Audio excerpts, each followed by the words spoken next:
Dark, often, but it's also always good for a laugh. Welcome to MsMojo, and today we're counting down our picks for the top 10 funniest iZombie moments.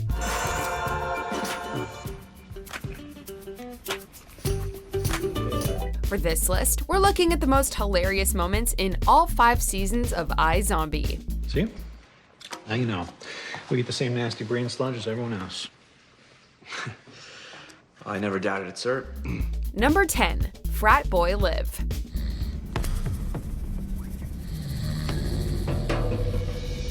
While on the brains of a mischievous frat boy, Liv gets a taste for pranking, and even her own boss becomes a target.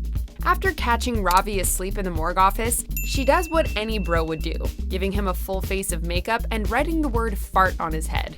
He's forced to tell her off when he finally wakes up, but she cannot take him seriously. We would be in serious trouble if someone came in and saw how you arranged the medical skeletons. And this is unacceptable. The cherry on top, she's also positioned the medical skeletons to be more than a little inappropriate. It's all very juvenile, sure, but what makes it so funny is how out of character it is for Liv. Brain fart, whole new level. Number 9, Gamer Liv. I don't even know what I'm doing. Yet I know that if I use my freezing rod on these fire witches, I can take out all 7 at once. After eating the brains of a reclusive computer hacker and gamer, Liv gains more than a few of his habits. She spends much of the episode shut up in her apartment playing Warlock Forest, an MMO, to investigate death threats levied against the victim. Despite her initial disdain for video games, with Ravi's encouragement, she quickly gets invested in a quest to retake the Tree Palace. Full auto's all about the obscuring veil, so remember to stay centered. They'll be blasting orbs, but if we hit them heavy with diviners and reserve our gem spells, we can take these bitches. She's inherited all of Sim Reaper's knowledge about the game, and before long is yelling orders and consuming potato chips and energy drinks like there's no tomorrow. I'm sorry, we're storming the Tree Palace right now, and I've got fire witches up my ass and a battalion of idiots who don't understand what reserve your gem spells means. Well, this is the most engaged I've heard you sound in a long time. Number 8, mood lighting. What the hell is a wiener cleaner? I bet it gives you a cleaner wiener. When Liv, Clive, and Ravi investigate the death of a pickup artist, they discover that his bedroom is just as sleazy as the rest of him. They find all sorts of unpleasant things stashed away, including a supply of morning after pills and a product called Wiener Cleaner. But the worst is some very specific mood lighting. When Liv decides that she's discovered the victim's killer, she claps her hands, but she inadvertently triggers some low pink lighting and sexy music. Looks so good.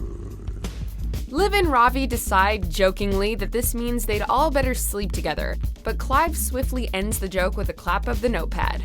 Way to kill the mood. There. We don't have to have sex. Phew. Number 7, Zombie Show. Last night I was watching Zombie High, and now I'm friggin' in it. But only because the star's been murdered. Is there a word that means both cool and awful? After Liv gets hooked on Zombie High, a TV show about a high school besieged by zombies, her dreams come true when the lead gets murdered, and they have to examine the body.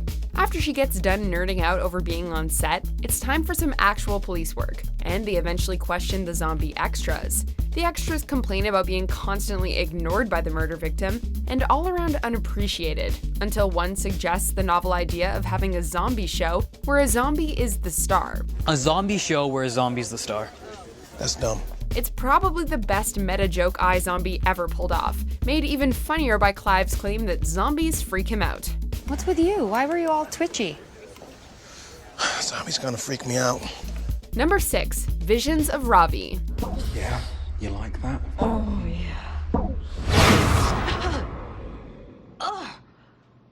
What?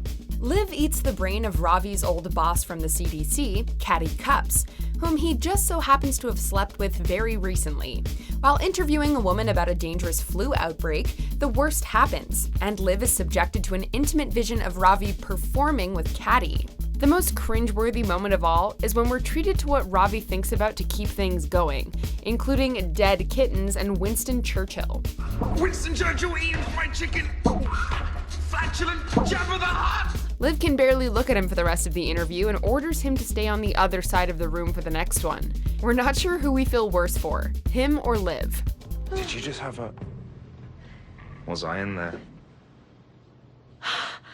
we just get this over with, please? Number 5. Dance competition. Hey, I know you're freaking out, but remember, we don't have to win. We just have to look competent. Do you think I'm worried about not winning? When a pair of dancers are murdered days before an important competition, Liv and Ravi step in and go undercover as their replacements. Liv spends the episode getting more and more invested in the dance competition, only to blow it at the last minute. During their final performance, after they've already spent a lengthy montage perfecting their routine, Liv has a vision that finally solves the case, and ditches Ravi on the dance floor.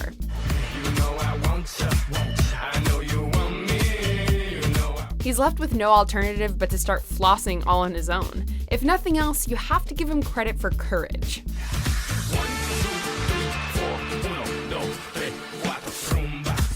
Number 4. Dominatrix Liv. Crawl over here, piggy, and bring me my gloves.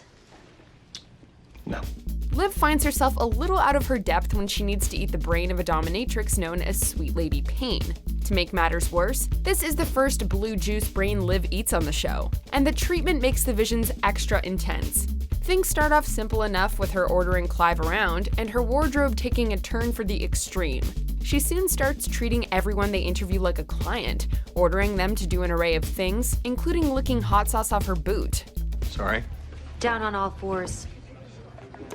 Lick it up. Excuse me? Why don't we talk in private? Yeah. It's ridiculous, but Jimmy the sketch artist actually gets a bit too into Liv's personality change and draws up some kinky fan art. Ask me another question, Jimmy, and I will put you over my knee. Really? How's it going? Maybe knock next time. Number 3. Lap dance. No. It's a lap dance. As a favor to Peyton, Liv eats the brains of a deceased stripper who was about to spill the beans to Peyton on a big-time criminal. Attempts to trigger a vision take Liv and Peyton to a strip club, where Liv seems to forget that she's not actually a stripper. Peyton is ultimately subjected to a painfully awkward lap dance, where Liv asks her to see her as a sex object, and even tries to charge her $20 for her time. Oh, bring it. You know it's still $20, right? In the end, it doesn't even work, meaning Peyton went through all that for nothing. But hey, it sure was good for a laugh, at least for viewers at home. You're so smart. You must be amazing at your job. Liv, can we go find the bar, please? Number 2. Dungeons and Dragons. You will kill the Lich of Castle Ramscottle. Lich, please. Investigating the murder of a dedicated dungeon master means the whole gang getting together to play some D&D. The episode was already hilarious, what with Liv narrating her every move, but Dungeon Master Liv is lightning in a bottle. On one side of the table are Ravi and Major, who are already pretty into it from the get-go, while Peyton and Clive start out uninterested. And who might this stout fellow be? Earl, door fighter. By the end, they're all trying their best to kill the Lich of Castle Ramscottle and get impassioned enough that Liv sees a vision that helps put everything together. A secret door. In Dan's apartment. Great, we're done here. No, we're not. Where is the Lich? Before we unveil our top pick, here are some honorable mentions. I got this feeling on the summer day when you were gone. I crashed my car into the bridge. I don't care. Oh my God, I'm so sorry. You need to see the foundation. Oh, the foundation. Got it. Great. To what do we owe the pleasure? Ravi, you're, Naked. As a newborn.